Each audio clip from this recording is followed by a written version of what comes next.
The year was 2147, and humanity had reached farther into space than ever before. Rockets no longer just carried dreams, they carried tools, machines, and people to distant planets and moons. Yet despite all the advancements, Earth remained, alone in the vast emptiness of the universe. Or so everyone thought. Deep in the cold void between Saturn's rings, a small probe named Odyssey 9 drifted silently through space. Its job was simple: collect data about cosmic radiation and send it back to Earth. But on this particular day, something unusual happened. The probe's sensors picked up a signal, a faint rhythmic pulse that didn't match any known natural phenomenon. At first, scientists dismissed it as interference from one of Earth's many satellites or communication systems. But when the signal repeated itself clearer and stronger, they realized it was something else entirely. Back on Earth at NASA's Lunar Research Facility, Dr. Laura Bennett sat hunched over her desk. She was an astrophysicist with sharp eyes and a mind that never seemed to rest. Her dark hair was tied back in a loose ponytail, and tired circles shadowed her eyes after weeks of analyzing endless streams of data. When the transmission from Odyssey 9 arrived, she felt a flicker of excitement, a break from the monotony of numbers and charts. Laura loaded the signal onto her computer screen. It wasn't like anything she'd seen before. Instead of random noise, the signal contained patterns, repeating sequences of numbers and symbols that suggested intelligence. As she studied it, her excitement turned into unease. Hidden within the mathematical structure of the message was a phrase written in plain English: "You have sealed your fate." She leaned back in her chair, staring at the words. What did it mean? Was it a warning? A threat? Or just some kind of cosmic prank? Laura knew she couldn't keep this discovery to herself. She needed another perspective. Her colleague, Daniel Carter, was already waiting for her in the lab. Daniel was tall, with short brown hair and a practical mindset that often clashed with Laura's more imaginative approach. He was an aerospace engineer who preferred solving problems with logic, rather than leaps of faith. When Laura explained what she'd found, his brow furrowed. "Are you sure it's not a glitch?" he asked, crossing his arms. "Maybe the probe malfunctioned." "It's not a glitch," Laura said firmly. "Look at the pattern, it's too precise, and the message." She hesitated, then added, "It feels deliberate." Daniel frowned but didn't argue. Instead, he pulled up the transmission on his own terminal, running diagnostics to confirm its authenticity. After several minutes, he sighed. "Okay, fine. Let's say it's real. What do we do now? Tell the council?" Laura hesitated. Telling Earth's governing council meant involving politicians who might panic or mishandle the situation. On the other hand, keeping it quiet could be dangerous if the signal triggered something bigger. Before she could decide, alarms blared throughout the facility. "What's going on?" Daniel asked, rushing to the main control panel. Across the globe, communication systems were failing. Phones went dead, internet connections dropped, and power grids flickered unpredictably. Chaos erupted as cities plunged into darkness. News outlets scrambled to report on the mysterious outage, speculating everything from cyber attacks to solar flares. But Laura and Daniel knew better. This wasn't coincidence. It was connected to the signal. "We need to tell someone," Daniel said urgently. "This isn't just a scientific curiosity anymore. People are panicking."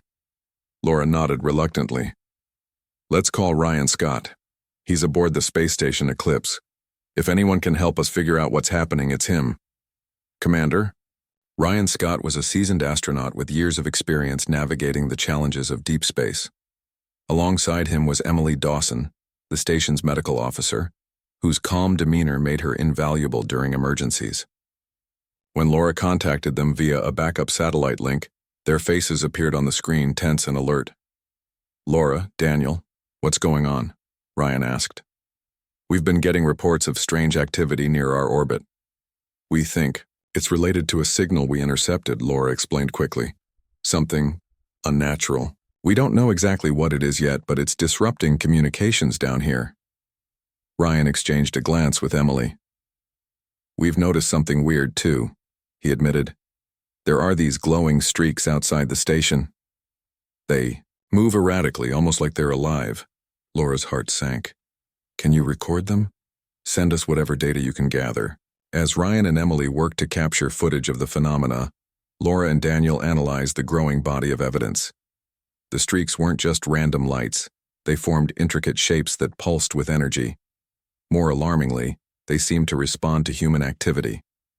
Whenever the astronauts attempted to communicate using standard protocols, the streaks grew brighter and more aggressive. This isn't good, Daniel muttered, watching the live feed from the space station. They're reacting to us. Laura agreed. Whatever these entities were, they weren't passive observers. They were intelligent and possibly hostile. Still, she couldn't shake the feeling that there was more to the story.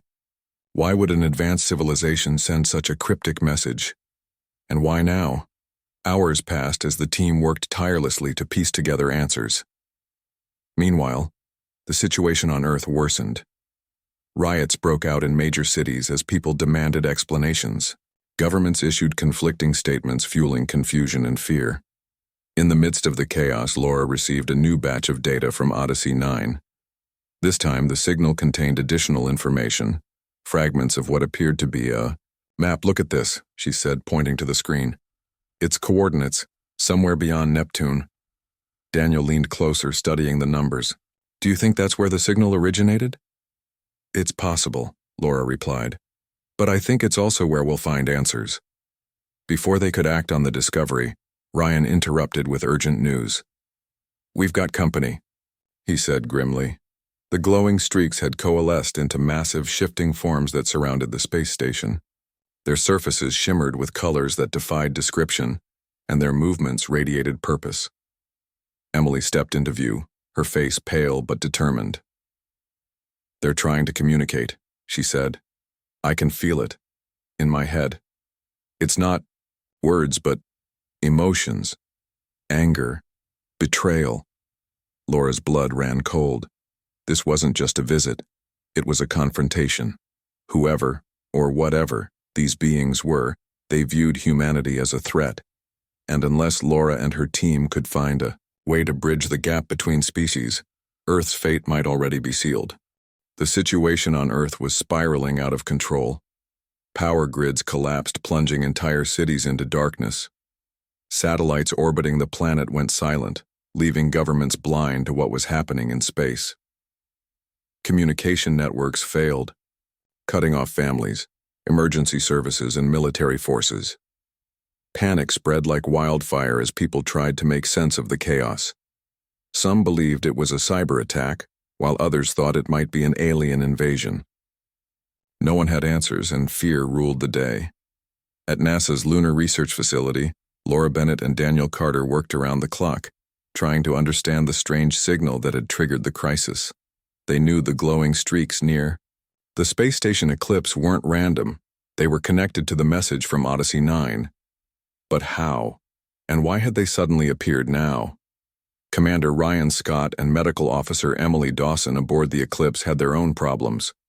The glowing streaks outside their station had grown larger and more intense. At first they seemed distant and harmless, but now they surrounded the station like a swarm of fireflies. The shapes shifted constantly, forming patterns that looked almost alive. Ryan couldn't shake the feeling that they were being watched. We need to try communicating with them, Ryan said to Emily as they floated in the station's observation deck. If they're intelligent, maybe we can reason with them. Emily hesitated. She still felt the emotions she'd described earlier, anger, betrayal, and something else she couldn't quite name. It wasn't just her imagination. The feelings were real, seeping into her mind whenever she looked at the glowing forms. Are you sure that's a good idea? She asked. What if we make them angrier? Ryan didn't have an answer. He knew they couldn't just sit there and do nothing. If these beings were responsible for the global chaos, humanity needed to find a way to connect with them before things got worse. Let's start simple, he suggested. We'll use Morse code. It's basic enough that even an alien intelligence might understand it. Emily nodded reluctantly. Together, they activated the station's external lights, flashing them in short and long bursts to spell out a single word. Peace. Then they waited, holding their breath. For a moment, nothing happened. The glowing streaks continued to swirl around the station, their movements calm but deliberate. Then, slowly, the lights responded. A series of flashes returned, mimicking the same pattern Ryan and Emily had sent. But instead of stopping there, the streaks began to pulse in, new sequences, ones that didn't match any known language or code. "It's responding," Emily exclaimed, her voice tinged with both excitement and fear. "But I don't think it's using Morse code anymore." Ryan frowned. "Maybe it's trying to teach us something. Let's record everything and send it back to Laura and Daniel. They might be able to decode it." Back on Earth, Laura and Daniel received the transmission from the eclipse. They studied the patterns carefully, comparing them to the original signal from Odyssey 9. As they worked, they noticed something disturbing. The new sequence contained fragments of the same phrase they'd seen before. "You have sealed your fate." This time, however, it was accompanied by additional symbols and equations that hinted at a deeper meaning. "These aren't just words," Laura said, pointing to the screen. "They're instructions, coordinates, formulas. It's like they're showing us how to build something." Daniel leaned closer, his brow furrowed. "Build what? A weapon? A machine?" "I don't know," Laura admitted. "But whatever it is, it's important. Maybe it's a test, a way for them to see if we're capable of understanding their technology." As the hours passed, the team pieced together more of the puzzle. The glowing streaks weren't individual entities. They were part of a larger network controlled by a central intelligence. That intelligence had been monitoring Earth for centuries, waiting for signs of technological advancement. Now, thanks to humanity's rapid progress, it had decided to intervene. Laura shared her findings with Nathan Brooks, a linguist who specialized in decoding non-human languages. Nathan was a quiet man in his 50s with glasses that always slid down his nose. Despite his unassuming appearance, he had a brilliant mind, capable of unraveling the most complex puzzles. When Laura explained the situation, he immediately dove into the data, searching for patterns and connections. "This isn't just a message," Nathan said after hours of analysis. "It's a history lesson. These beings visited Earth long ago, during humanity's early developmental stages. They observed our violent tendencies and decided to quarantine the planet, leaving behind automated sentinels to monitor our progress." Laura stared at him, stunned. "So they've been watching us this whole time?" Nathan nodded. "Exactly. And now, because of our advancements, nuclear weapons, artificial intelligence, they've concluded that we're too dangerous to exist. The phrase, 'you have sealed your fate,' isn't a warning, it's a verdict." The weight of Nathan's words hit Laura like a punch to the gut. Humanity wasn't facing a natural disaster or a random attack. It was being judged by beings far older and more advanced than anyone could have imagined. Meanwhile, aboard the Eclipse, Ryan and Emily continued their attempts to communicate with the glowing streaks. Each interaction brought new insights, but also new challenges. The beings seemed curious about humanity, yet deeply distrustful. Their emotions, felt through Emily's connection, shifted unpredictably, ranging from curiosity to anger to sorrow. "They're not just machines," Emily said one evening, as she and Ryan reviewed the latest data. "They feel things, real things, like they've been hurt before." Ryan nodded thoughtfully. "Maybe that's why they're so cautious. If they've seen how destructive humans can be, it makes sense they'd hesitate to trust us. But we're not all bad," Emily argued. "Sure, we've made mistakes, but we've also done incredible things. Art, science, medicine. We've created beauty too." Ryan smiled faintly.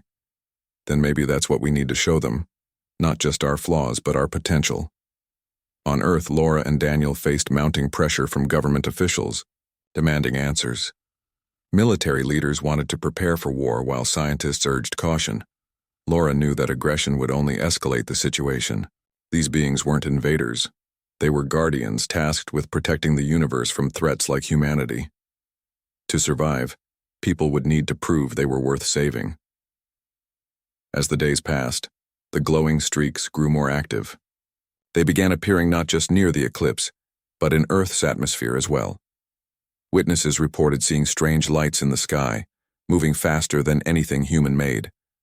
Some claimed the lights emitted a low hum that resonated in their chests, while others swore they heard voices whispering in languages they didn't understand. Laura realized the aliens weren't content to stay hidden anymore. They were making their presence known, forcing humanity to confront the consequences of its actions. The question was, would people rise to the challenge or succumb to fear and chaos? One night, as Laura stared at the stars through the facility's observatory window, she felt a pang of hope. Despite everything, she believed in humanity's ability to change. People had overcome hardships before, and they could do it again. All they needed was a chance to show the universe that they were more than their worst instincts. Little did she know, that chance was closer than she thought. Hidden within the signal from Odyssey 9 was a glimmer of hope, a plea buried beneath layers of anger and distrust. If Laura and her team could find it, they might just have a shot at redemption. But time was running out, and the stakes had never been higher. The days that followed were a blur of frantic activity. Laura Bennett and her team worked tirelessly, trying to decode the deeper layers of the alien signal. The message wasn't just a warning or a verdict. It was a puzzle, filled with fragments of information that hinted at humanity's history, its flaws, and perhaps even a way to change the aliens' minds. Every discovery brought new questions, and every answer seemed to lead to more mysteries. Nathan Brooks, the linguist, spent hours poring over the data, searching for patterns in the symbols and equations. His office was cluttered with papers, screens displaying complex graphs and notes scribbled on whiteboards. Despite the chaos around him, Nathan's focus never wavered. He had always believed that language, even non-human language, was the key to understanding others. Now he was determined to use that belief to save humanity. "This is incredible," Nathan muttered one evening as he leaned closer to his computer screen. "They're showing us their perspective, their history." Laura joined him, peering over his shoulder. "What do you mean?" "These symbols aren't random," Nathan explained. "They tell a story. Thousands of years ago, these beings visited Earth. They observed humans during our early stages, tribes, civilizations, wars. They saw how we treated each other and the planet, and they decided we weren't ready." Laura frowned. "So they left sentinels behind to watch us?" "Exactly," Nathan said. "Automated systems designed to monitor our progress. But here's the thing, they didn't expect us to advance so quickly. Nuclear weapons, artificial intelligence, environmental destruction, all of it has triggered their protocols. In their eyes, we've become too dangerous to exist." Laura felt a chill run down her spine. Humanity wasn't just being judged, it was being sentenced. The aliens viewed people not as individuals, but as a collective force, a threat to the balance of the universe. Yet buried within the signal there was something else, a faint glimmer of hope. Nathan pointed it out on the screen. "Look at this," he said, highlighting a section of the code. "It's a question, a challenge." "What does it say?" Laura asked. "It's asking if we can prove we're worth saving," Nathan replied. "Not just through words, but through actions, through evidence of our capacity for growth and redemption." Laura's mind raced. If the aliens wanted proof, then humanity had to give it to them. But how? What could possibly convince an advanced civilization that people were capable of change? Meanwhile, aboard the space station Eclipse, Ryan Scott and Emily Dawson continued their efforts to communicate with the glowing streaks. The beings were growing more active, their movements faster and more erratic. At times they seemed curious, almost playful, forming intricate shapes in the void of space. Other times they radiated anger, their lights pulsing violently as if warning the astronauts to stay away. Emily had grown used to the emotions she felt when the beings were near. She described them to Ryan as waves crashing against her mind, sometimes gentle, sometimes overwhelming. Anger was the most common emotion, but beneath it lay sadness. Deep, ancient sorrow. "They've been hurt before," Emily said one day, as they floated in the observation deck, watching the streaks swirl outside. "I think they've seen too much destruction, too much betrayal." Ryan nodded thoughtfully. Maybe that's why they're so cautious. They don't want to take chances with us. But we're not all bad, Emily insisted. We've done terrible things, yes, but we've also created beauty. Art, music, science. We've built things that inspire hope. Ryan smiled faintly. Then maybe that's what we need to show them. Not just our flaws, but our potential. The idea stuck with Ryan. If the aliens were looking for proof of humanity's worth, perhaps the Eclipse crew could provide it. They began gathering examples of human achievement, recordings of music, images of art, videos of scientific breakthroughs. Anything that showcased the best of what humanity had to offer. Back on Earth, Daniel Carter was busy coordinating with governments and scientists around the world. The global crisis had forced leaders to set aside their differences and work together, at least temporarily. Military forces stood ready, but Daniel urged restraint. Aggression would only make things worse. Instead, he proposed a different approach. Transparency. We need to share everything we know, Daniel told a group of officials during an emergency meeting. These beings are intelligent. They'll see right through any lies or half-truths. If we want a chance at survival, we have to be honest about who we are and who we can become. Some leaders resisted, arguing that revealing humanity's darkest secrets would only confirm the aliens' worst fears. But Daniel remained firm. They already know about our mistakes, he said. What they don't know is whether we're willing to learn from them. Reluctantly, the officials agreed. Teams of scientists, historians, and artists began compiling evidence of humanity's complexity, the good and the bad. Documentaries were created, showcasing both the horrors of war and the triumphs of peace. Recordings of children singing songs of hope were paired with images of devastated landscapes recovering after natural disasters. It was a raw, unfiltered portrait of humanity, warts and all. As the project took shape, Laura realized they needed more than just data. They needed a personal touch, a way to connect with the aliens on an emotional level. She reached out to Nathan, who suggested including stories of individual acts of kindness and courage. These beings may not understand our languages, Nathan said, but they'll recognize sincerity, show them moments where humans chose compassion over hatred, unity over division. Inspired by the idea, Laura and her team began collecting personal testimonies. A farmer who had shared his crops during a famine, a doctor who risked her life to save strangers during a pandemic, a child who planted trees to heal a damaged forest. Each story was recorded and added to the growing archive. While the preparations continued on Earth, Ryan and Emily faced a new challenge aboard the Eclipse. The glowing streaks had begun to surround the station more aggressively, their lights flashing in rapid bursts. It was as if they were demanding something. Information, action, or perhaps simply acknowledgement. We need to respond, Ryan said, studying the patterns on the monitors. If we ignore them, they might see it as defiance. Emily nodded. But what do we say? How do we show them we're listening? Ryan thought for a moment. Let's start with honesty. We'll admit our mistakes, but we'll also show them our potential. Let's play them the recordings we've gathered. Together, they transmitted the archive to the streaks, using every available frequency. Music, art, stories, and images flooded into space carried by electromagnetic waves. For several tense minutes, nothing happened. Then slowly, the streaks began to change. Their movements became calmer, more deliberate. The angry pulses faded, replaced by softer, rhythmic flashes. It's working, Emily whispered, tears welling up in her eyes. They're listening. But the calm didn't last long. Suddenly, the streaks coalesced into a massive, swirling vortex directly in front of the station.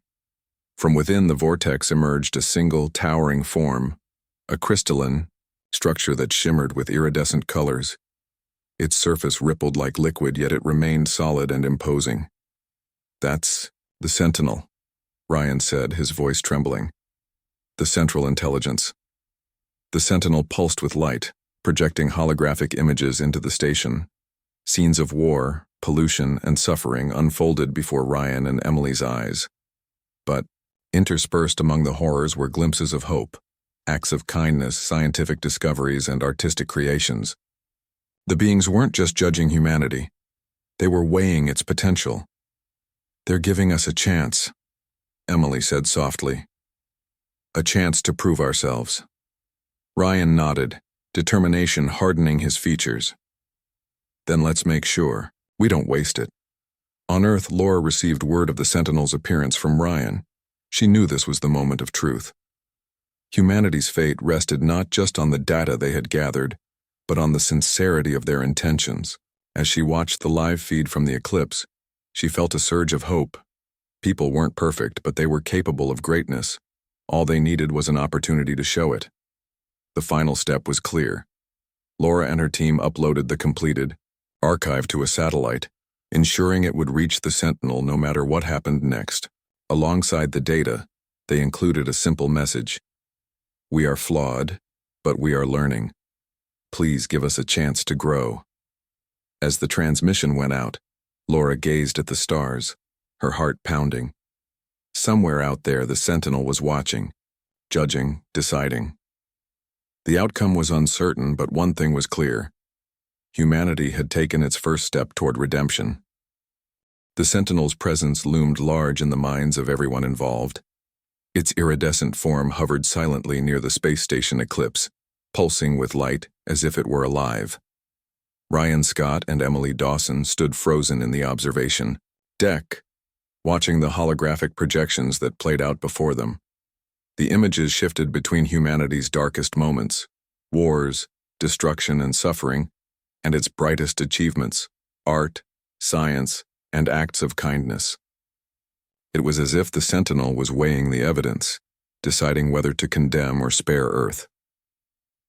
Back on Earth, Laura Bennett felt the weight of the moment pressing down on her.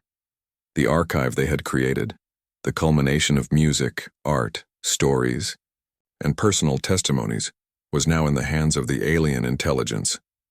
But would it be enough? Would the Sentinel see humanity's potential for redemption, or would it view people as irredeemable? Laura knew they couldn't rely solely on data and recordings. They needed to take action, a bold, decisive step that demonstrated humanity's willingness to change. She turned to Daniel Carter, who had been coordinating efforts with global leaders. "We need to send a team," Laura said firmly. "A crew to meet the Sentinel directly. If we can show them we're willing to face this threat head-on, maybe it'll prove we're serious about changing." Daniel hesitated.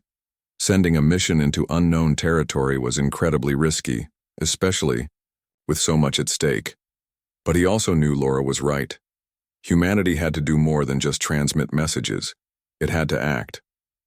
"Okay," Daniel said finally. "But we'll need the best people for this. People who can handle whatever the Sentinel throws at them." Together, they assembled a small but skilled team. Commander Ryan Scott volunteered immediately, determined to see the mission through after his encounters with the glowing streaks. Emily Dawson joined him, her medical expertise and unique connection to the Sentinel making her invaluable. 2 other specialists rounded out the group: Chris Morales, an experienced pilot known for his quick reflexes, and Mia Thompson, an engineer capable of solving problems under pressure. Their destination was clear. Based on the coordinates embedded in the signal, the Sentinel's core was located deep within an asteroid belt beyond Neptune. The journey would be dangerous, requiring them to navigate through treacherous debris fields while avoiding detection by smaller Sentinels patrolling the area. Yet, despite the risks, the team accepted their roles without hesitation. This wasn't just a mission. It was humanity's last hope. As the experimental vessel Pioneer launched from Earth's orbit, tensions ran high among the crew. Each member carried their own fears and doubts, knowing failure meant certain doom for billions of lives.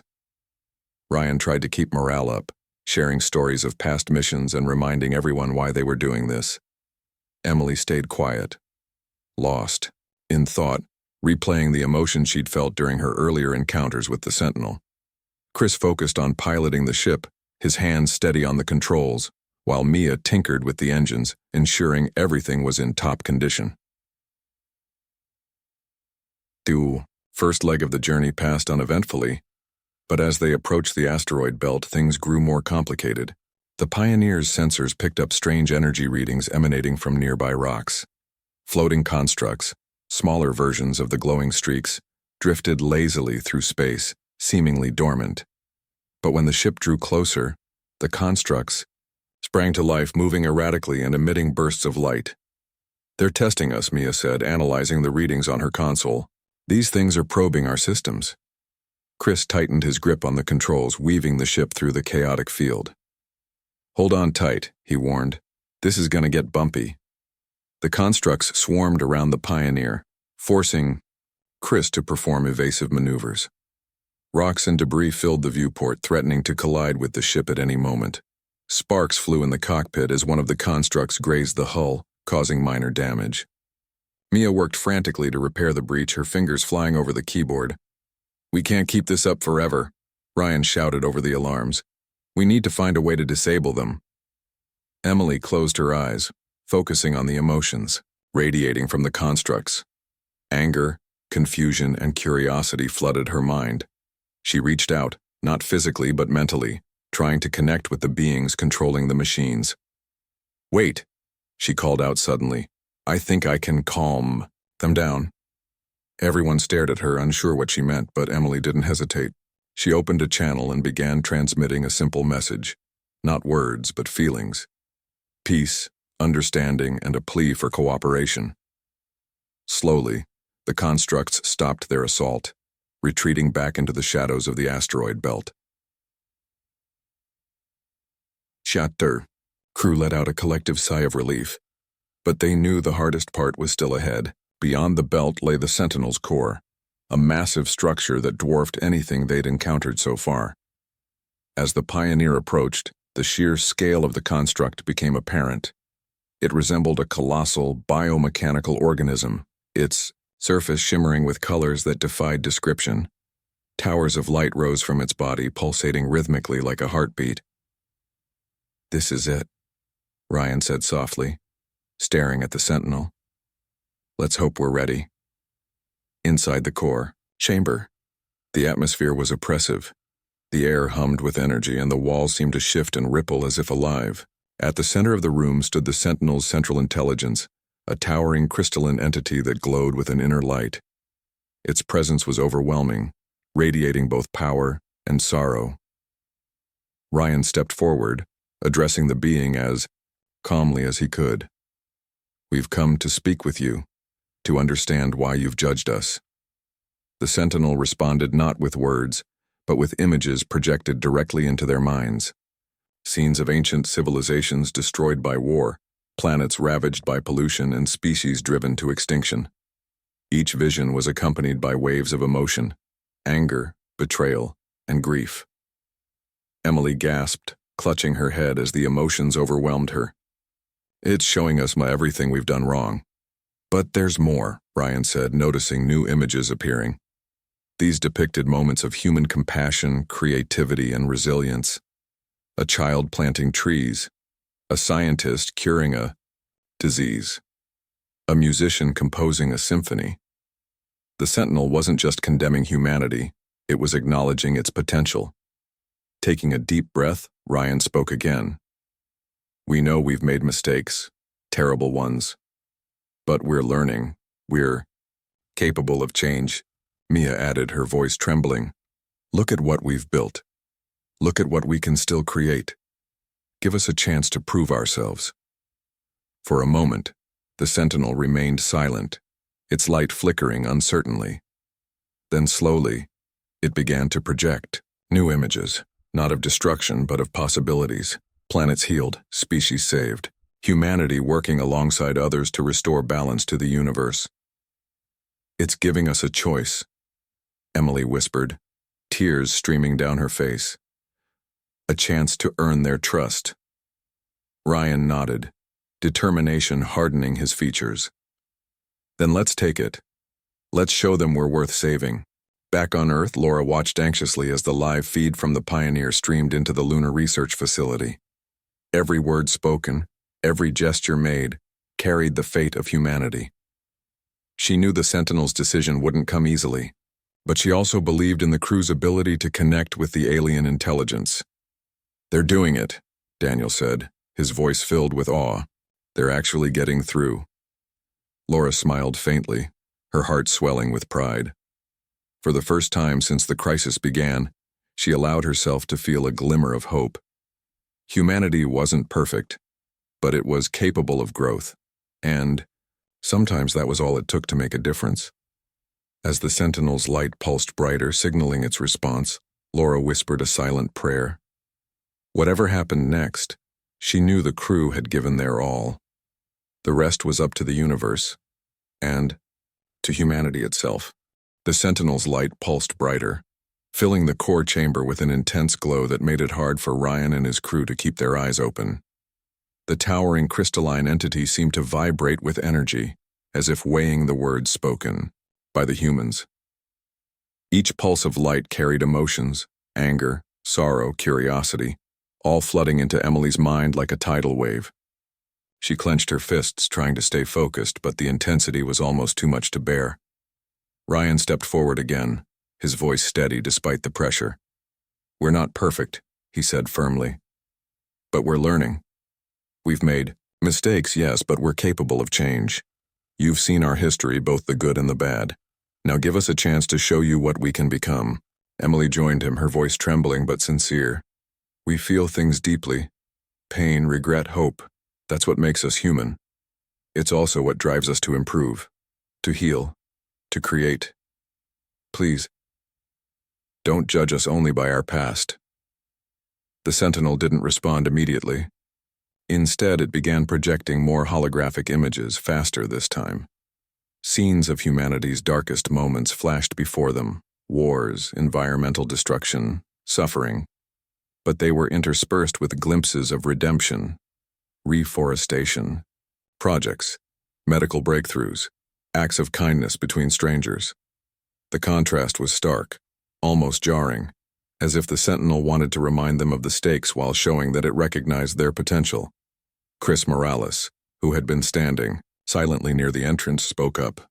"You've seen what we're capable of doing wrong. But look at what we can do right. We've built machines to explore space, cured diseases, created art that inspires millions. Isn't that worth saving?" Mia Thompson nodded, adding her own plea. "And we're still learning.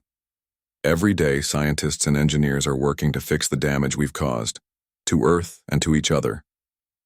If you destroy us now, you'll be erasing all that effort, all that hope." For several tense minutes, the Sentinel remained silent. Its light dimmed slightly, creating a softer, calmer atmosphere in the chamber. Then, slowly, it began to project new images, not of judgment, but of possibilities. A barren planet transformed into a lush ecosystem, a polluted ocean cleaned and teeming with life. Humans collaborating with alien species to restore balance to the universe. These weren't just visions, they were promises, or perhaps challenges. "They're giving us a choice," Emily whispered, wiping tears from her face. "A chance to prove ourselves." Ryan nodded, determination etched on his face. "Then let's take it. Let's show them we're ready to earn their trust." Back on Earth, Laura Bennett watched the live feed from the Pioneer with bated breath. The emotions emanating from the Sentinel were palpable even through the transmission, making her heart. She knew the crew was putting everything on the line, and she couldn't help but feel a surge of pride and fear. If the Sentinel decided against humanity, there would be no second chances. Daniel Carter stood beside her, equally tense. "They're doing everything they can," he said quietly. "Now it's out of our hands." Laura nodded, though her mind raced with thoughts of what might happen next. Would the Sentinel accept their plea? Or would it see humanity as beyond redemption? She glanced at Nathan Brooks, who was analyzing the data streaming in from the Pioneer. His expression was unreadable, but his fingers moved quickly across the keyboard, searching for patterns or hidden meanings in the Sentinel's responses. "They're communicating on multiple levels," Nathan murmured, pointing to his screen. "Not just visual, but emotional and mathematical. It's like poetry. They're trying to understand us as deeply as possible." Laura frowned. Do you think they'll give us another chance? Nathan hesitated before answering. I think they want to, but they need proof.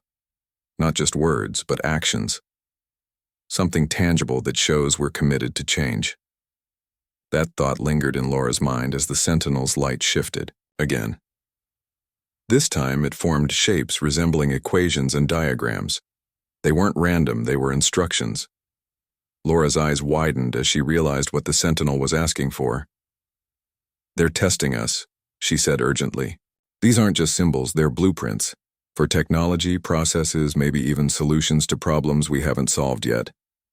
Daniel leaned closer, studying the patterns.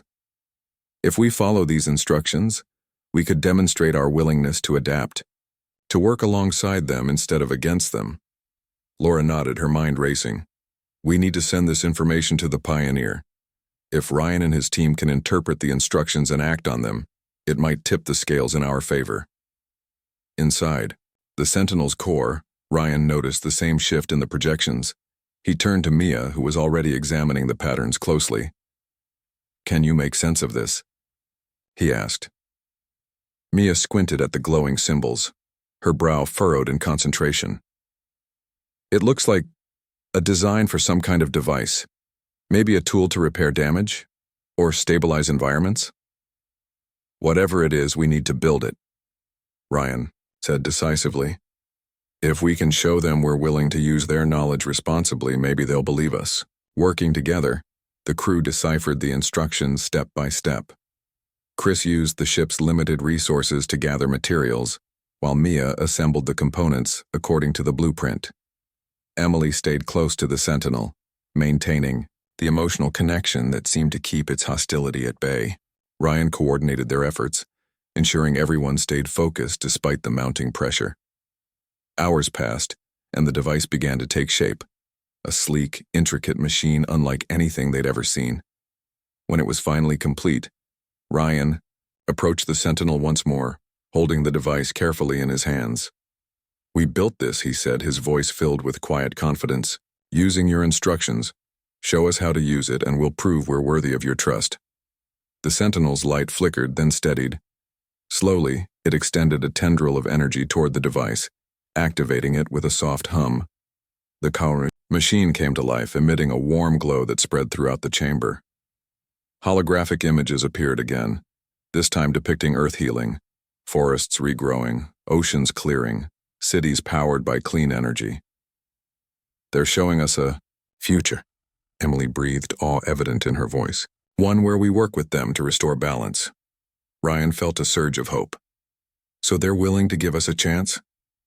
Before anyone could answer, the Sentinel pulsed one final time, projecting a single phrase into their minds.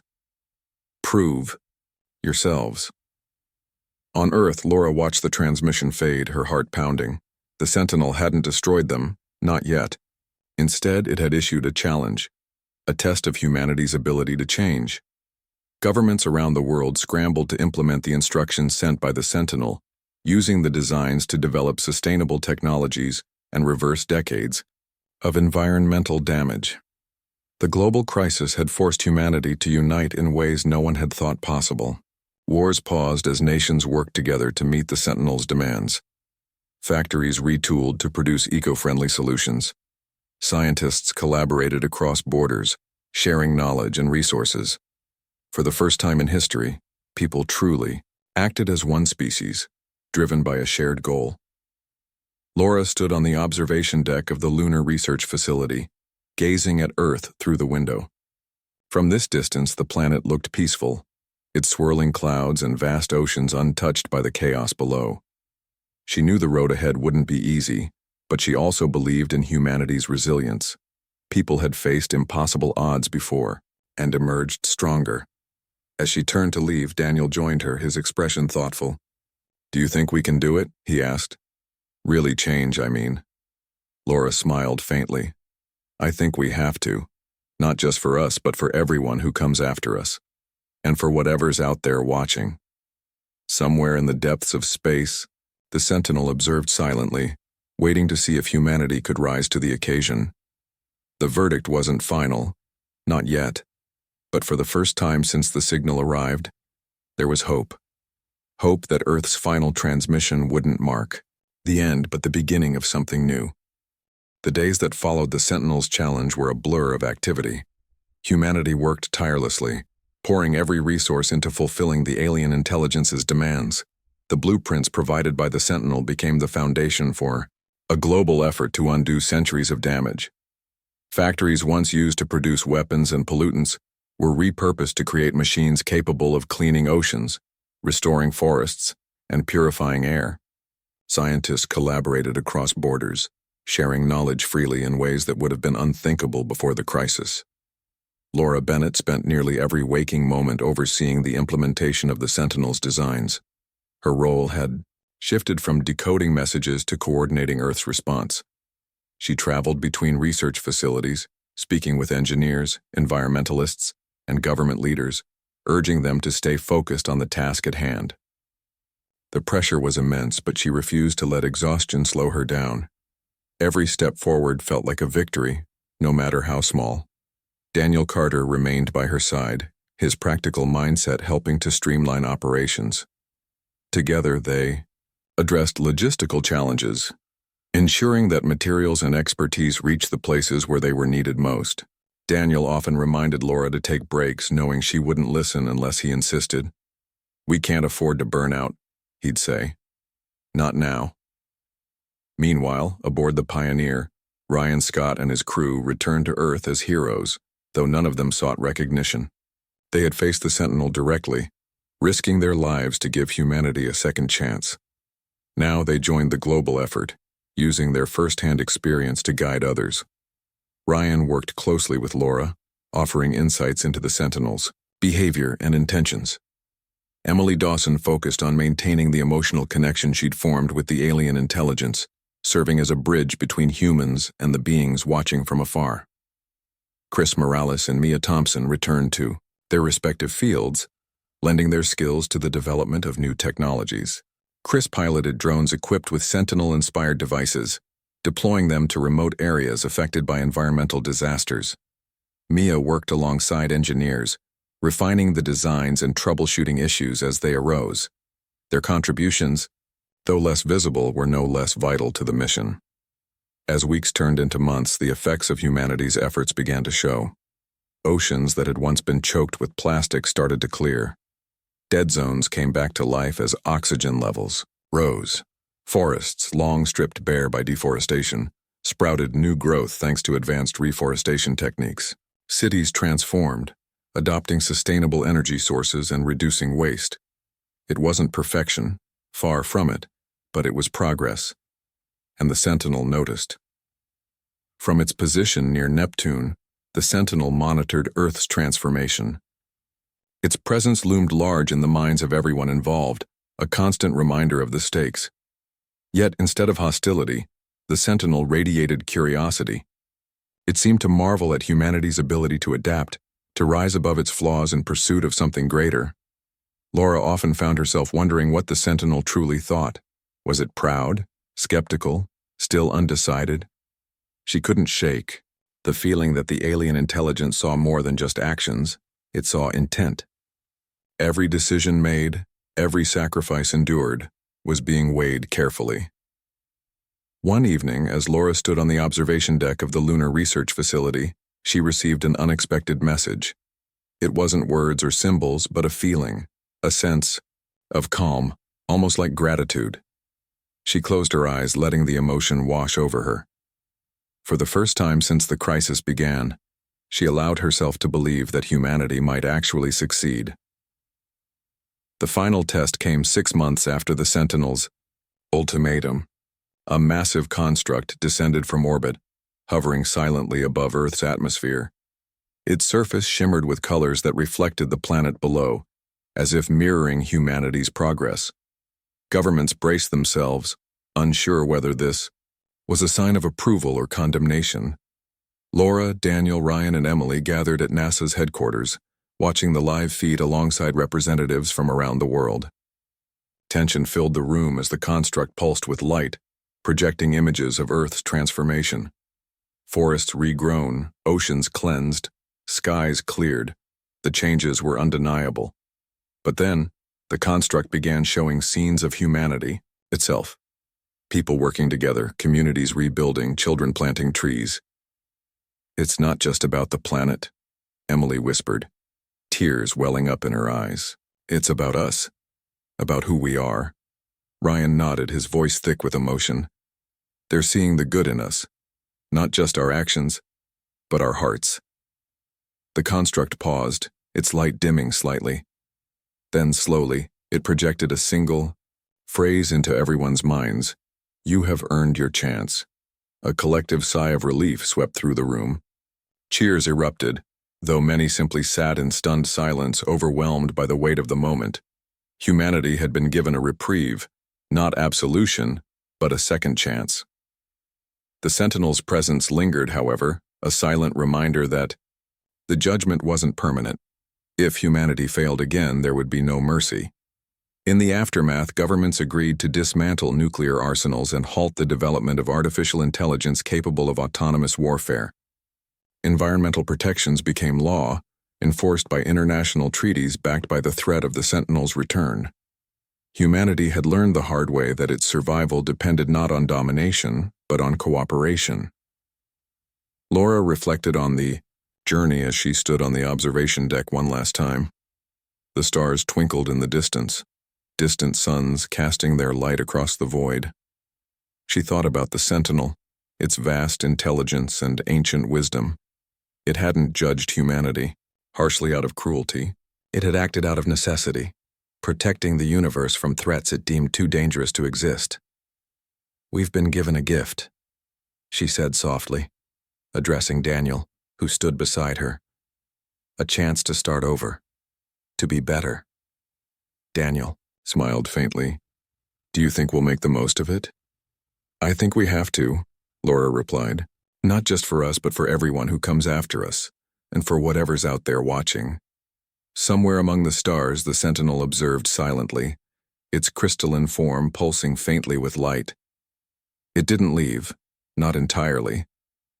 Instead, it stationed sentinels throughout the solar system, ensuring that humanity kept its promises.